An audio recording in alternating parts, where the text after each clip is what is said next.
தமிழகத்தில் முதல் பாரத் பட்டம் வென்ற நடிகர் யார்? புரட்சி தலைவர் எம்ஜிஆர். தலைவருக்கு எல்லையில்லா மகிழ்ச்சி. ஆங்கிலத்தில் அந்த கோர்வையாக படிக்கும்போது அந்த பரத் என்ற வார்த்தை பாரத் என்றே உச்சரிப்பார்கள்.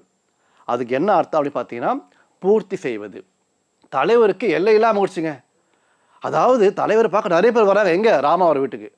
தலைவருக்கு பூங்கொத்து என்ன, சால்வை என்ன, மாலை என்ன, அப்பப்பா தலைவர் ராமாவட்டிலிருந்து கிளம்பி ஏர்போர்ட்டுக்கு போறாரு. ஏனென்றால் கல்கத்தாவுக்கு போறாரு அந்த பட்டம் வாங்குவதற்காக. அதன் பிற்பாடு மக்கள் திலகம் எம்ஜிஆர் ராமாவர் வீட்டிலேருந்து கிளம்பி ஏர்போர்ட்டுக்கு போறாரு.